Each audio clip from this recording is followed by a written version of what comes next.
Hello, marry me. So, I want to review a book. And the book I want to review is The Book of Crystal Spells by Ember Grant.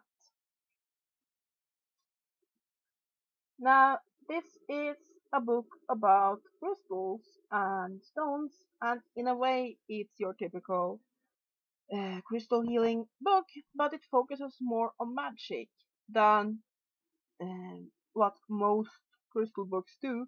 So there is quite a bit of your regular this stone works for that and so on in this book. However, for somebody who uses crystals for magic quite often, it can be very useful. So I think that possibly the biggest flaw of this book is that it's not that big. It has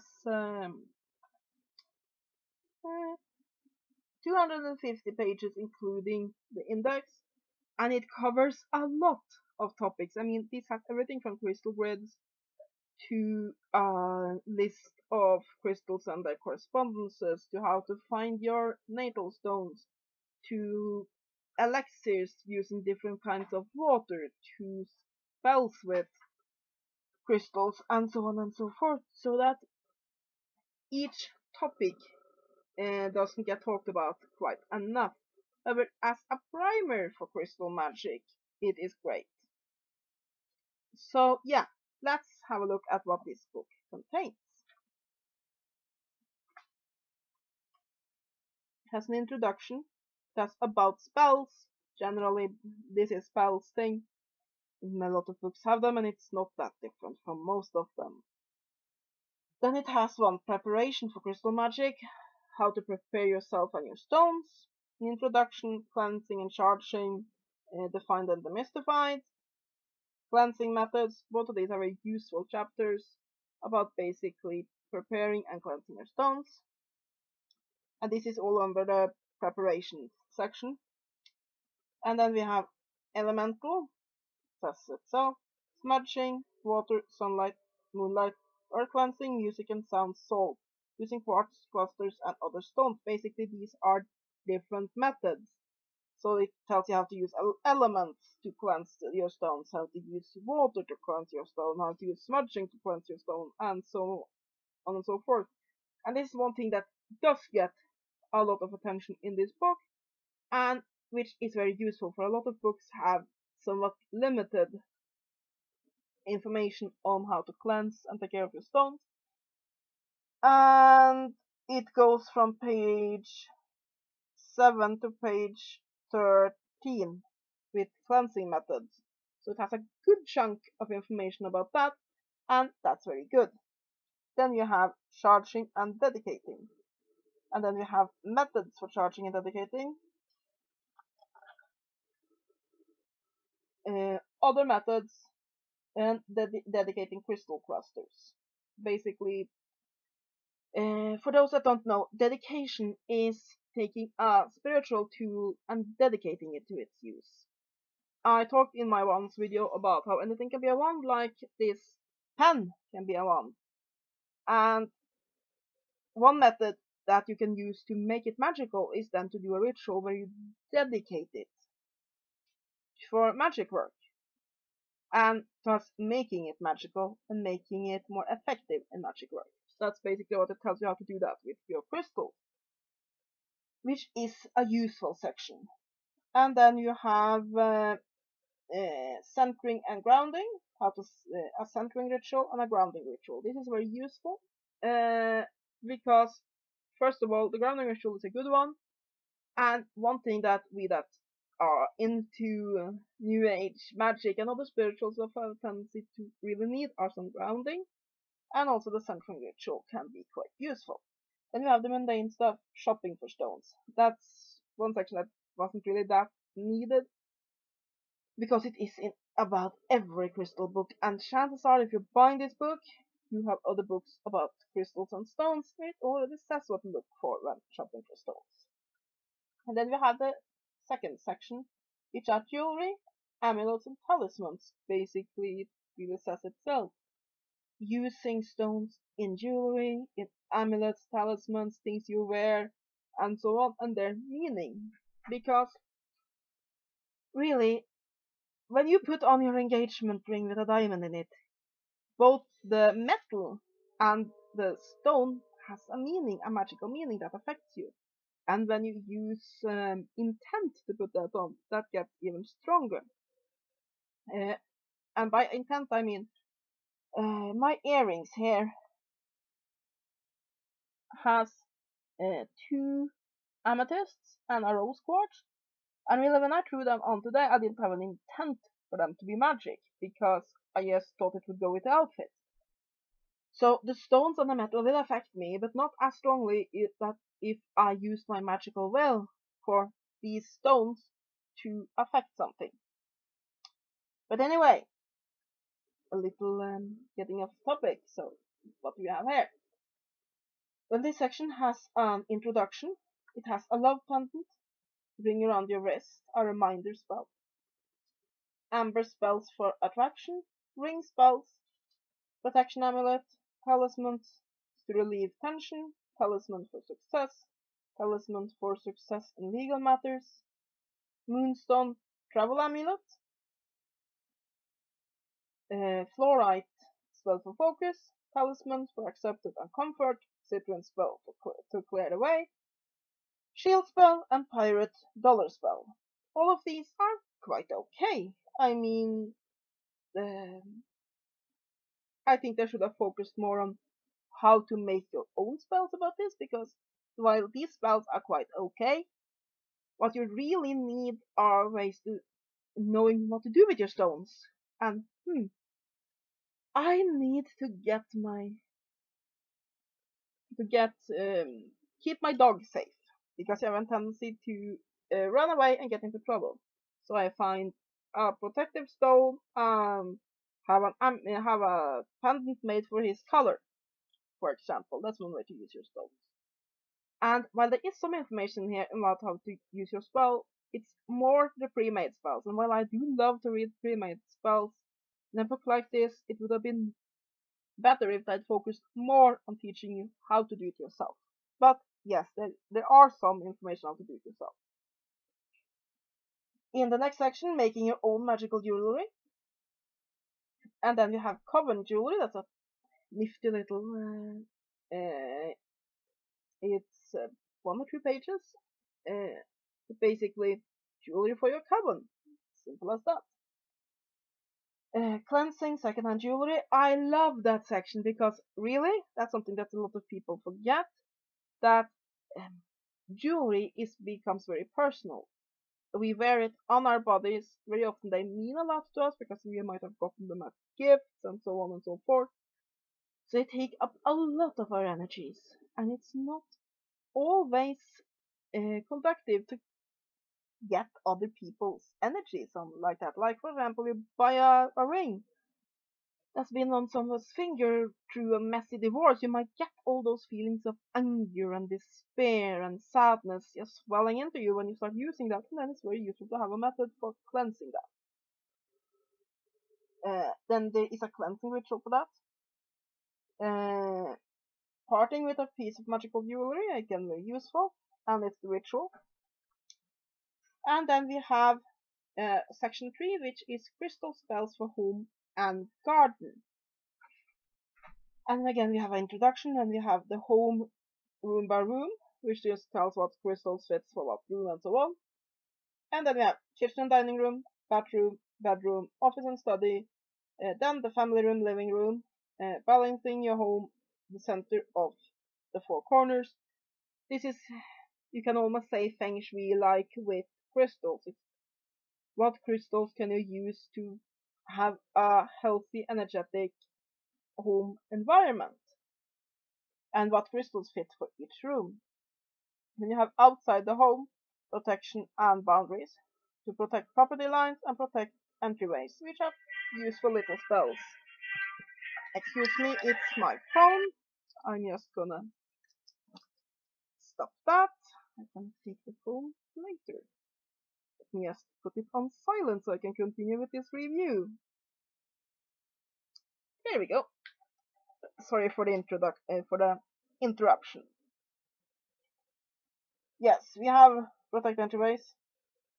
We have stone spells for the garden, and we have a complementary combination for the garden protection spell, and fountain spell. Basically, this is quite useful for using stones. I mean, one of the things that are most common for people to use stones for is putting rose quartz near your TV or computer screen, because rose quartz absorbs um, some of the negative rays that comes from the screen. At least that's what a lot of people, including me, believe. And that's a home spell with crystals, and this is just expanding on that, which is a useful section. Then you have section 4, crystal elixirs and essences, and this is a good section. It goes into some depth, but really they could have written a whole book just about this topic, so it gets run through a little bit quickly, but it is a sizable section. Then it again has some introduction to the section, and you have elixirs and essences, the difference, which is basically a pretty useful one because it tells you what's the difference between an elixir and an essence is. Then we have basic elixirs, not for consumption. Basic essence, not for consumption. Indirect or dry elixirs and essence suggestions. Sun elixir, moon elixir, cleansing and protection elixir. Elixir to dispel negative energy. Calm blessing elixir, calming elixir, elixir for passion, and full moon bath tonic. I really like that one. I might try that before one of my full moon rituals. And we are not even close to done. You get what I'm saying, that for a 250-page book, there are a bit too many topics. Elixirs for beauty. Drinkable clear quartz elixir and salt water elixirs. The salt water elixirs part is very interesting because, I mean, I hadn't really thought about the difference between using salt water and fresh water for crystal elixirs, so I really like that section. Gave me some new information.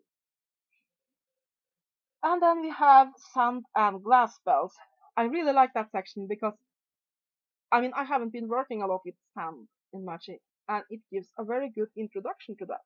And it has sand magic, other magical uses for sand, and then under that we have other tips for using sand in magic, cleansing and charging sand, sand and stone offering bowl, sand spell for banishing and binding, sand spells to forget, sand protection bottle, sacred sand spell.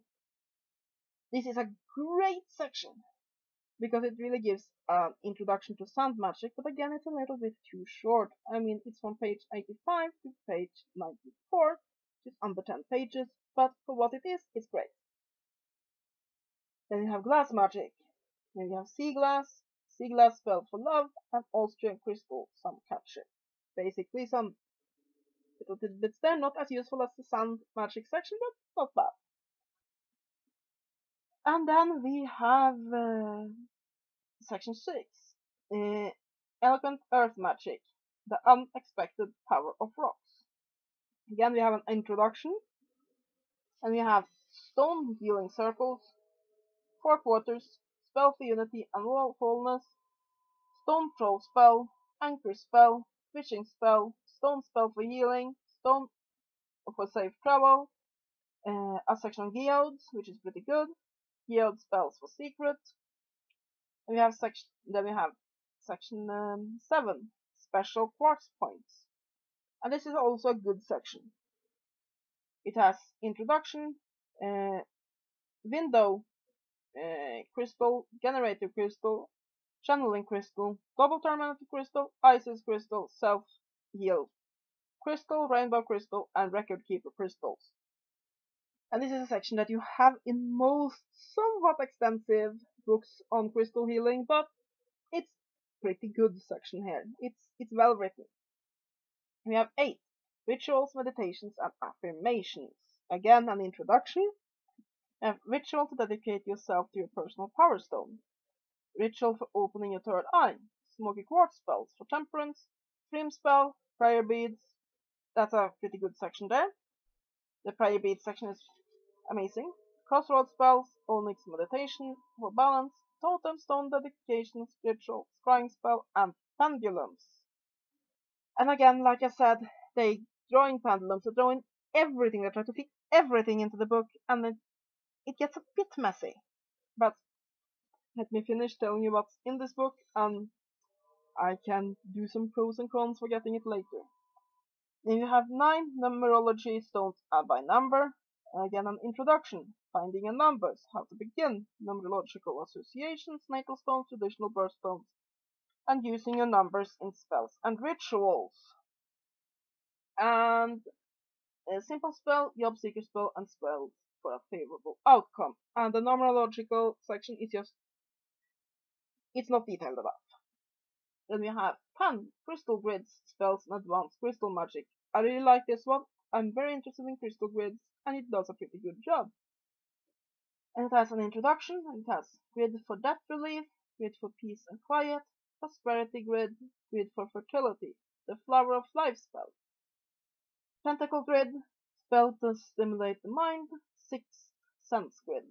And then we have alchemical grids, squaring the circle, becoming gold your best self, grid for universal love, spiritual spell for change. And then we have conclusion, consider this. And that's basically the main part of the book. Then you have an appendix, you have stones and metals, metaphysical correspondences, which is basically that these kinds of stones are good for this, these kinds of stones are good for that. It's useful, but really about any book on stones have more information there. We have crystal system, atomic solids, correspondences for days of the week, stones, instants, oils, planetary associations, chakra stones, elemental associations, seasonal associations, stones by use, colors, and shape. We also have a glossary, a bibliography, and an index. And with all this information, you do need the index. So, is this book worth buying? Well, it depends. Now, the reason I went through all of that information was a bit to show just how much is in this book. And I think that's the book's main problem, because each of these sections should have been much larger. In a way, they try to fit everything in there, and it doesn't work. I mean, if they had made it just to be a book with spells that has stones as a very important component, that would have worked. If they had done a book on crystal grids, that would have worked. But basically, they try to fit every little bit of metaphysical use for stones into one tiny little book. And either they would have had to make a very much bigger book, or they would have had to choose and not have every one of these topics. So, is the book good? Yeah, I think there's a lot of good sections in it, and I definitely don't regret buying it. I think it's a good book. It has some great sections. Some of the spells are very useful, and since I love to read books with spells and get inspiration from them, I really like these kind of spell books. However, there should have been more information on how to make crystal spells yourself, and the book should have been at least twice as large if they were going to have as many topics. Other than that, it's decently written, it's well researched, I have no particular problem with it. For what it is, it's good, but it sort of is a primer to everything, so it gets a bit chaotic and the information is a bit superficial. Other than that, I have no complaints. It's a decent book. I'll give this book 7 out of 10. I recommend it. It's published by Llewellyn, and like I said, it's written by Ember Grant. I think it's a decent book. I recommend it. But of course, you have to be aware of what you're getting, and what you're getting is a primer to a lot of different topics, and then you have to do your research and figure out more information about those topics later, because it will not go in depth. But basically, if you want to do crystal magic, and you're not, either don't have a lot of experience and you need a primer, or there are some elements of crystal magic you want a primer for, and this will get you what you need to get started. So yeah, can't complain.